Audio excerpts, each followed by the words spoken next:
Bryony here from Kit Guru, and in this video I'm taking a look at the Aorus H5 headset from Gigabyte. It retails for around £60, so it's not a super cheap headset, but it's not really expensive either. It is a gaming headset, so it has got like an inbuilt microphone. It's multi-platform as well, so you can use it on your PC, a console or a mobile phone, but I wouldn't really want to use it on anything that isn't a PC because of the way that the connections work. You've got two 3.5mm jacks, one for the audio, one for the microphone, and you've also got a USB connector on that, and that powers the RGB lighting. But basically, if you plug this headset into your mobile phone, you'll be plugging in that audio jack, but then left over you're going to have a microphone jack and the USB cable, and they're just going to be sort of like dangling around. The RGB lighting obviously isn't going to work, and there's no way your mobile phone is going to fit smoothly into a jean pocket. It's just not a very good way of doing a multi-platform headset, basically. So unsurprisingly, I have only tested this headset out on my PC.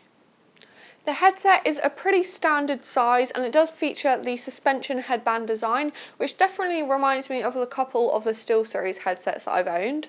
The body is mostly made of plastic. Basically everything about this headset is plastic. The headband, ear cups, microphone, cable.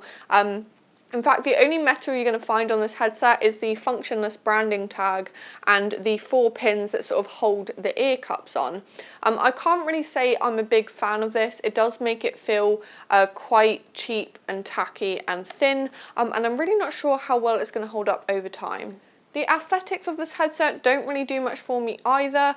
It's basically like plain black, and then it has got some sort of orange accents going on. I know it is all down to personal preference, but I think having a fixed colour on an RGB headset, even though the orange does match the overall Aorus theme, it sort of defeats the point of the RGB. I think it would make much more sense to have a plain black headset.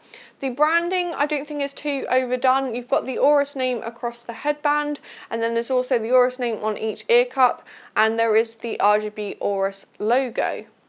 The RGB lighting is fully customizable. It's got 16.7 million colours to choose between, and it does come through at a good brightness as well. There's a few different settings, so there's like a consistent one, a flashing one, a breathing one, and then also one that cycles through all the colours that I've got it on at the moment. All of the lighting is controlled using the Aorus Gigabyte engine software, which I'll talk a little bit more about at the end.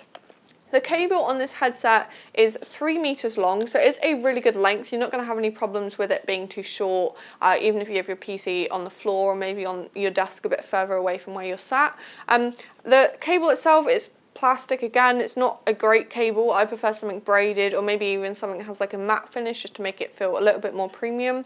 It's got inline controls.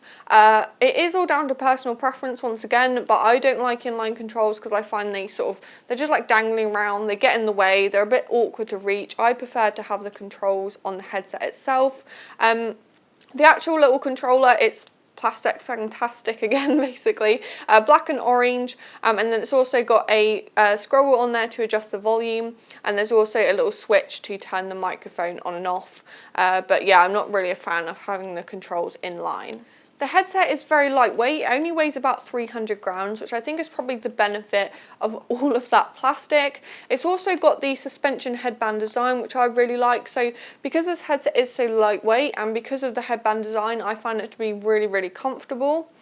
However, I do think it's probably a little bit big for me. I do have a bit of a pea-sized head though, so I definitely think it's going to be more suitable for those of you that might have like more normal or larger heads, basically the guys out there. It's also got loads and loads of flex to it as well, so I do think it is going to be suitable for most people, just maybe not those of you that have pea heads. The ear cups themselves, they are very squishy. I think they're filled with sort of like a foam filling, and they are coated in the same soft touch faux leather as the headband. They do feel very comfortable. They've got like an orange cloth inside. There's no sort of like pinching, and they do fit over my ears quite nicely. The only thing is with faux leather is that some people do find it quite insulating. I don't particularly have that problem. I like being quite warm, and my ears don't really get that sweaty, but it is definitely something I think that's worth mentioning. I've been using this headset to play games and listen to music for a little while now, sort of on and off, and what I can say is it does sound pretty average. I'll throw up the tech specs on the screen now for you. I think I really have been spoiled by my HyperX headset. The H5 does definitely pale in comparison. It's not that it's that bad, but you do definitely lose some of the intricacies when you're listening to music, and the bass isn't really that punchy either. When it comes to gaming though, I did find this headset to be perfectly adequate. It is stereo 2.0, so you don't have any sort of surround sound, but I did find myself really immersed and I could easily hear what was going on around me. Everything was nice and clear in game.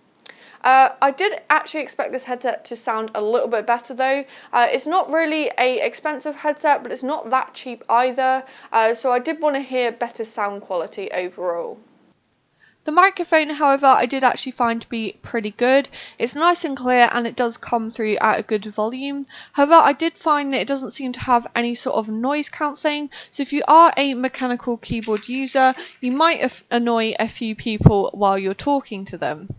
What I also like about the microphone is that it is removable, so it's nice and easy to take in and out, and it's also feels like it's quite well made. It is made of plastic, but it is sort of a soft touch material, and it's very flexible as well, so you can actually get it into a pretty good position. Like I mentioned earlier, the software that this headset uses to control the RGB lighting is the Gigabyte Aorus engine software. You download it from the H5 headset page on the Gigabyte website. Even though on the box it does actually say to use the RGB Fusion software, Gigabyte have told me the one to use, the one that works, is the Aorus engine software, which is actually their graphics card software, and I don't actually like that. I think they should have created separate software for their peripherals, because I can see people downloading this software not really knowing what the graphics card overclocking sliders do and then breaking their graphics card or blue screening their PC. I really think Gigabyte should create some separate software.